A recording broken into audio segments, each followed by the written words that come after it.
I will tell you a story.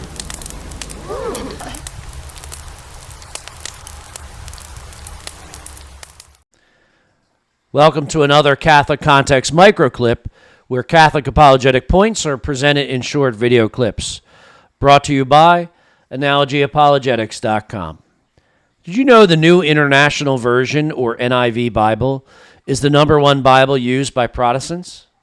It's a Bible compiled and translated by Scripture-alone Protestants for Scripture-alone Protestants. These Christians dismiss tradition as a source of truth and authority because they believe it's not scriptural. Why? Well, let's look at their Bible for an answer.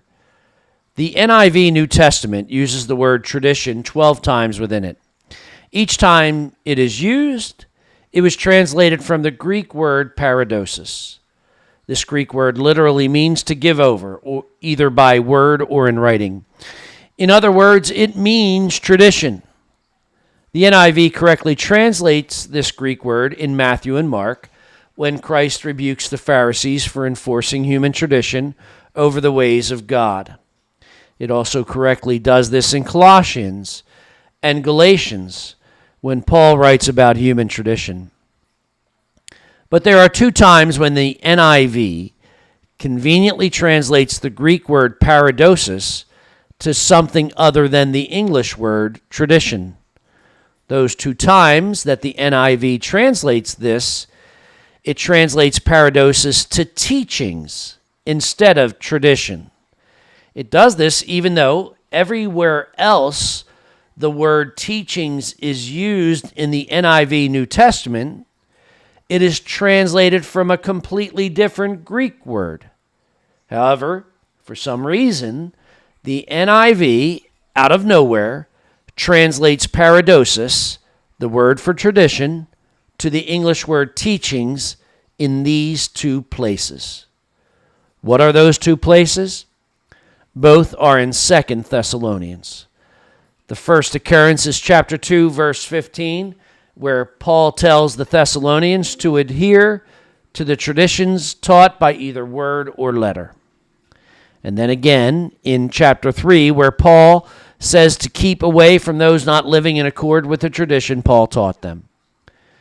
Why does the NIV inexplicably change the translation of paradosis in only two places?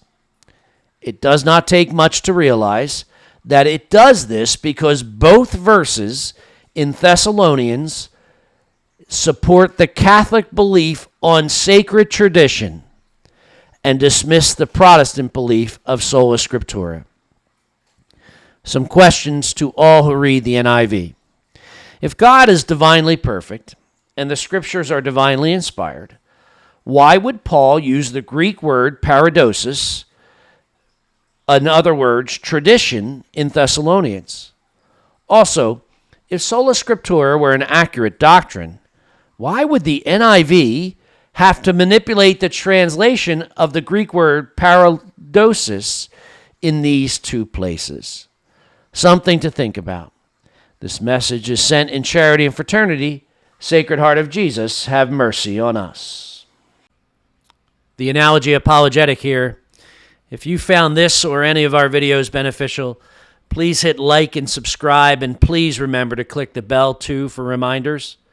Also, you can support the Analogy Apologetic mission at our Patreon page, Analogy Apologetics, where the link can be found in the description below. Thank you for listening.